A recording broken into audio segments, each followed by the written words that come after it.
Bien-aimés dans le Seigneur, je vous salue dans le précieux nom de notre Seigneur Jésus-Christ. Que la grâce, la paix, l'amour vous soient donnés de la part de Dieu le Père et de notre Seigneur Jésus-Christ. Que c'est merveilleux de vous revoir dans notre émission. Vous connaîtrez la vérité et la vérité vous affranchira. Dans quelques semaines, le monde entier va célébrer le plus grand événement de l'histoire de l'humanité, le plus grand événement de l'histoire du christianisme. La Pâque, la mort et la résurrection de notre Seigneur Jésus-Christ. Puisque c'est dans ce mois de mars que nous célébrons la fête, j'appelle tout le mois pascal. Alléluia, le mois pascal. À cette occasion, Maranatha Revival Church est en train d'organiser un vaste programme qui va couvrir tous les dimanches de ce mois, avec des pasteurs très réputés, très talentueux, qui vont nous entretenir sur certains thèmes du salut. Vous allez découvrir dans ce programme un thème qui se trouve dans Luc 19, verset 10, qui dit: car le Fils de l'homme est venu chercher ce qui était perdu. C'est le thème du programme. Vous allez découvrir au cours de ce thème la vraie signification de la Pâque. Nous savons tous que la Bible, de Genèse à Apocalypse, parle du plan du salut de Dieu. Dans Genèse 3, verset 15, Dieu dit que la postérité de la femme écrasera la tête du serpent, et cette prophétie s'est accomplie à la croix. Le salut, c'est un thème vraiment très vaste, autour duquel gravitent d'autres thèmes que nous appelons les éléments du salut. Au cours de ce programme, nous allons toucher du doigt certains éléments du salut. Le programme a déjà commencé le dimanche passé avec notre frère, pasteur Frank Makongo, de l'église Elohim de Galesburg. Il était là. Il nous a entretenus sur le thème la grâce. La grâce que nous définissons très souvent comme faveur imméritée. Mais notre frère, notre pasteur, nous a amenés loin au-delà de cette définition. Il nous a conduits très loin en nous montrant l'importance de la grâce, les fonctions de la grâce dans la vie du croyant.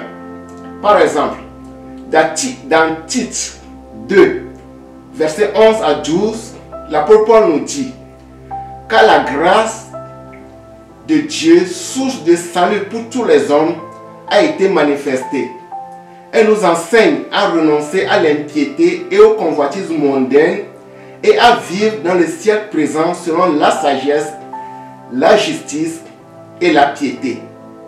Bien-aimés dans le Seigneur, la grâce, c'est pour nous aider à haïr le péché. C'est pour nous aider à vivre selon la volonté de Dieu, à discerner ce qu'est la volonté de Dieu, ce qui est bon, agréable et parfait. L'apôtre Jean dit que la parole a été faite chair et elle a habité au milieu de nous, pleine de grâce.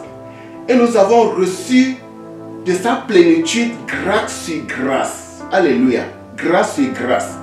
Bien-aimés dans le Seigneur, la grâce, c'est pour nous aider à vivre dans la pureté, à vivre dans la sainteté. La grâce, c'est pour nous aider à haïr le péché. L'apôtre Jean dit: nous avions reçu grâce sur grâce.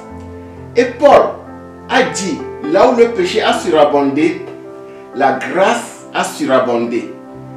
Est-ce à dire qu'en tant que chrétien, cette grâce que nous bénéficions, nous allons vivre dans le péché? Non. Paul a encore répondu: loin de là. La grâce, ce n'est pas pour vivre dans le péché, mais c'est pour nous amener à haïr le péché.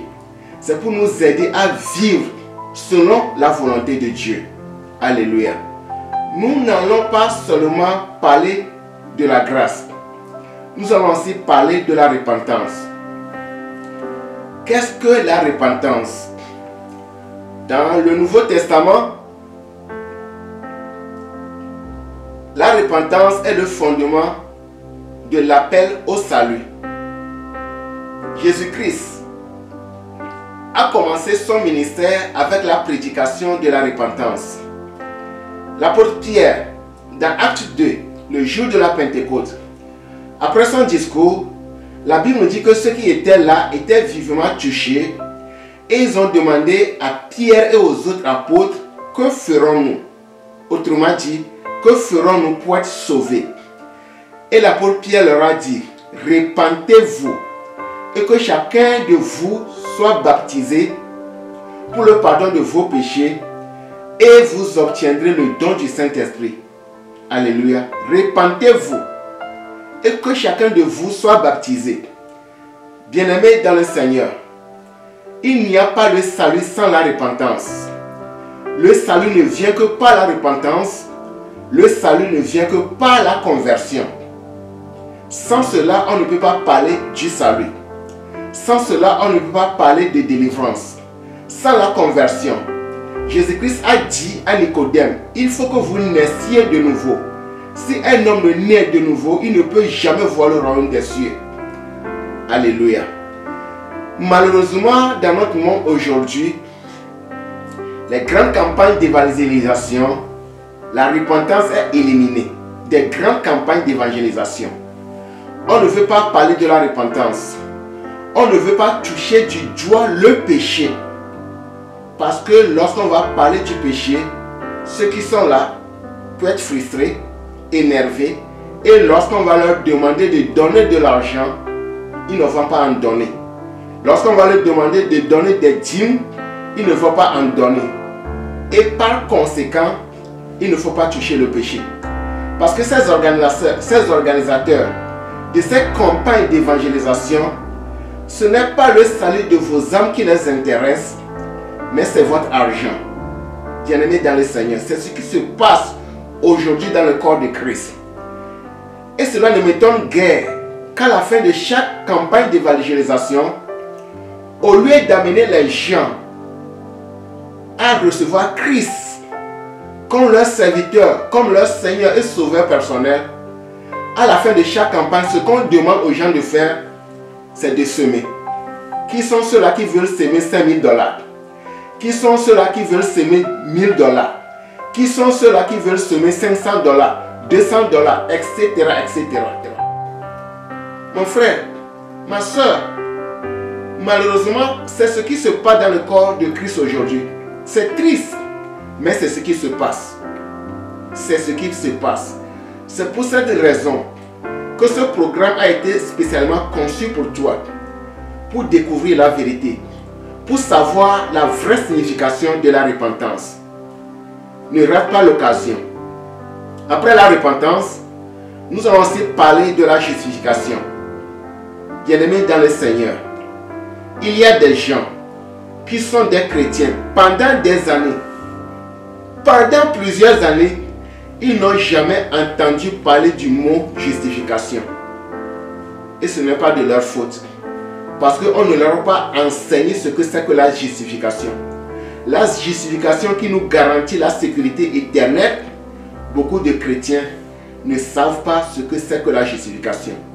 Mon frère, ma soeur, tu as le droit de connaître la vérité. Tu as le droit de connaître la vérité. C'est pour cela que ce programme a été minutieusement conçu uniquement que pour toi. Toi qui m'écoutes. Toi qui m'écoutes. Ce programme est spécialement conçu pour toi. Pour découvrir la vérité. Dieu a dit, mon peuple périt par manque de connaissance. Mon frère, ma soeur, si tu ne connais pas, si tu n'as pas la connaissance, tu vas périr. Tu vas mourir et aller en enfer. Et c'est grave. Et c'est très grave. Jésus-Christ a dit dans Matthieu 7, ceux qui me disent Seigneur, Seigneur, n'entreront pas tous dans le royaume des cieux, mais seulement ceux-là qui font la volonté de mon Père. Qu'est-ce que Jésus-Christ entend par la volonté de mon Père? tu vas la découvrir dans ce programme. Tu vas la découvrir dans ce programme. Parce que ce sera vraiment tragique, dramatique, de se dire adorateur de Dieu, adorateur de Jésus-Christ. Et le jour du jugement, Jésus-Christ va te dire, éloigne-toi de moi, éloignez-vous de moi, je ne vous connais pas, vous qui commettez l'iniquité. Ça sera vraiment tragique.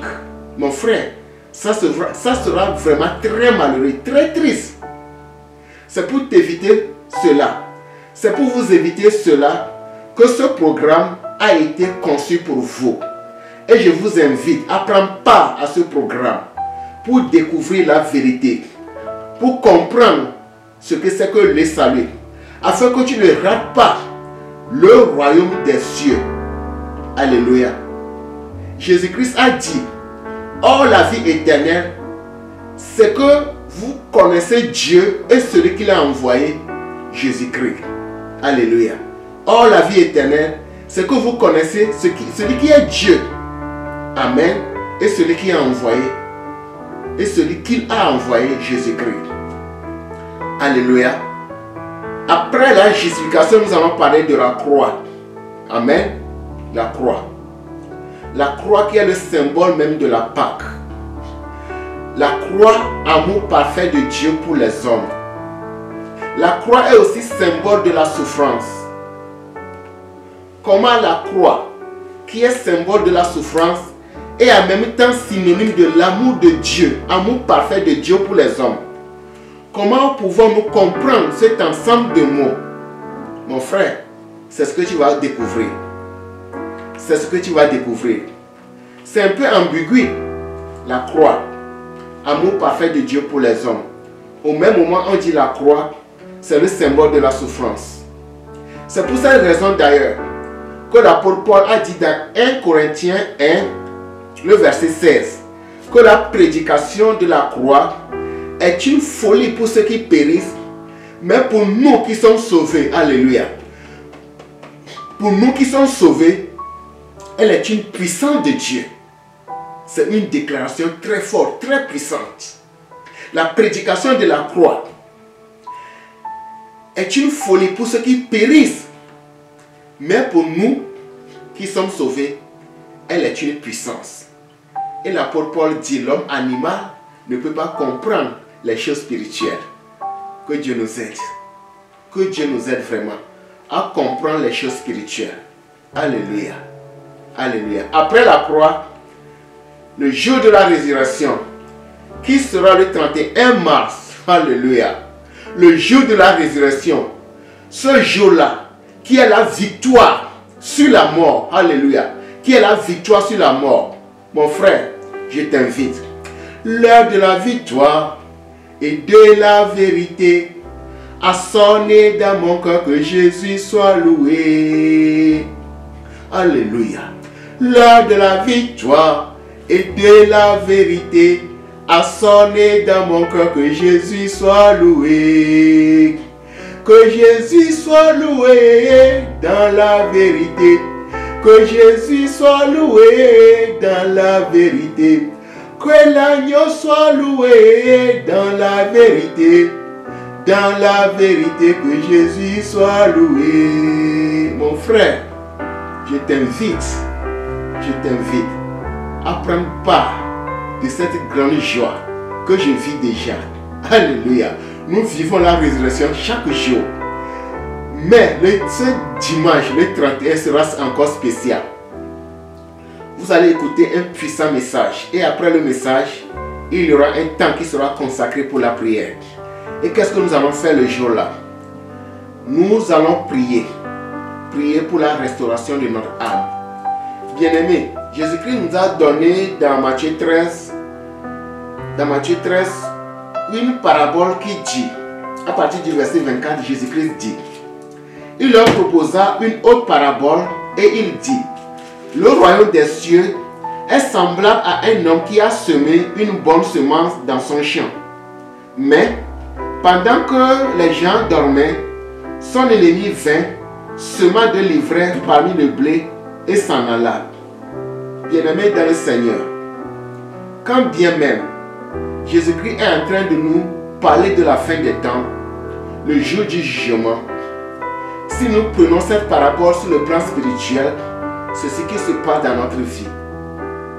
Parfois, lorsque nous dormons, l'ennemi vient et sème de l'ivraie dans notre vie. L'ivraie, c'est une mauvaise herbe. Il sème de l'ivraie dans notre vie. Ces ivraies, c'est quoi? Ce sont des paroles négatives que l'ennemi prononce contre notre vie. C'est l'enchantement, c'est la divination, c'est la sorcellerie, c'est le maraboutage. Bien-aimé dans le Seigneur. Des paroles négatives qu'un proche parent, une soeur, une tante a prononcées contre ta vie. Là, c'est la malédiction. Ces ivraies, c'est la malédiction. Mon frère, ma soeur, si ton âme n'est pas restaurée, tout ce que tu touches dans ta vie, tout ce que tu touches, ça ne marchera pas, ça ne marchera jamais. Parce que ton âme est souillée. Et ce que nous allons faire le jour-là, nous allons prier pour la restauration de nos âmes. Nous allons invoquer le sang de notre Seigneur Jésus-Christ. Ce sang-là qui a collé à la croix. Nous allons l'invoquer pour la purification de notre âme, de notre esprit, de notre être, en tout entier, de notre cœur. Et après que notre âme soit restaurée, nous allons invoquer maintenant la puissance de la résurrection. La puissance de la résurrection pour ressusciter. Cette puissance que Dieu a déployée pour ressusciter notre Seigneur Jésus-Christ, nous allons invoquer maintenant cette puissance pour ressusciter tout ce qui est mort dans notre vie. Mon frère, ma soeur, je t'invite à venir expérimenter la puissance de Dieu. Ce n'est pas moi, c'est Dieu lui-même qui appuie sa parole par des prodiges, des miracles. Alléluia, viens.